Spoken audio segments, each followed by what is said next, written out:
So I got off a plane into a taxi. Oh my god, it's so hot. Out of the taxi into the hotel, where I am now in the biggest, coolest hotel room I have ever been in. Oh my god. I am in San Francisco. There's the Golden Gate Bridge. Pixar invited me to knock about their studios while they work on Cars 2. I only just got in from the plane, so I feel really knackered, which is a British adjective, based on the word knickers. While I was on the plane, I was watching episodes from the final season of 24, and there was this girl shrieking for the whole, 10 hours. Like, she sounded like a pterodactyl. It was terrifying. It's really weird, just as a side note, how people just tend to ignore what were genuinely horrifying sounds. But every time there was, a little pause in the audio of 24, it was like an added bit of realism. It sounded like someone was actually being tortured for information right near me. I also had the Glee cover of Raise Your Glass in my head, so one of the first things I did was go on YouTube and play it. I obviously can't play the audio for copyright, but you get to watch this amusing footage of me dancing around like a fun head. I headed out to Pixar with YouTubers from America and France and Germany. Oh god, you're so backlit. Oh, I can't even see your face. We're all on the same bus, and if something goes wrong, YouTube Europe is going to lose a lot of content, and then you'd find this footage and it'd be like Blair Witch Project. Oh, that would be rubbish. But obviously that didn't happen, and I made it to Pixar with no problems. I'm coming underneath it. Disney have been kind enough to lend me a stunt double for the day. Yeah. So if I get into any trouble, he knows who to talk to. Yeah. This ball is so big, I can barely get it in shot.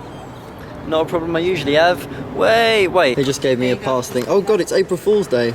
Maybe this is all an elaborate prank. We spent some time in the atrium, which is already the most creative atrium of all atriums ever. You're on the internet now. Nice. These are the actual cars that they used to make the stop motion movie Cars. I got some FaceTime with Sally and got to try out the new Wheezy Waiter toy before we all got pulled on a journey of intellectual discovery. This guy's giving us a presentation on the cars in Cars 2, and he opened his presentation with, "Let me tell you about all these wonderful characters," and I laughed. We saw a few of these presentations, and the main thing I noticed about them was that people love their job at Pixar. Like, even if you're just the guy doing the lighting on Cars 2, you care just as much about Cars 2 as if you were the guy who created Cars 2. Front grills tend to look like mustaches. Women, we tend to make their lips a little bit fuller, a little bit thicker. As it happened, I was scheduled to meet the creator of Cars 2 later that day. John Lasseter is also the head of Pixar and created Toy Story. What are they doing with the aliens? I've got a couple of hours until I get to meet John Lasseter.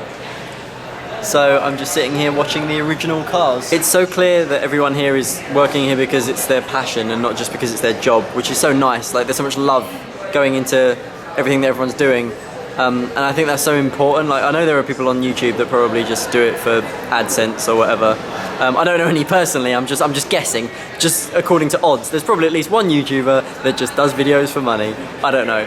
But it isn't me, is my point. I don't upload anything I'm not proud of, and I really connect with that, this whole atmosphere of doing things that are good instead of doing things for profit. Like, I assume they wouldn't have made Cars 2 because they wanted a cash in. They made it because it was a story he wanted to tell. One more thing before I met the J-Man was that I got to talk to Nathan Stanton. I am Nathan Stanton, the head of story on Cars 2. He said some great things, but my favourite was when I asked him if it was ever a challenge to come up with those richly woven plots that Pixar are known for. Every film runs into some trouble, and every one of these films is horrible at one point. They always shift and they always change, but that's the nature of the story process here at Pixar. Finally, at the end of the day, after touring the complex, I got to meet the man who made it all happen. Hi, John Lasseter.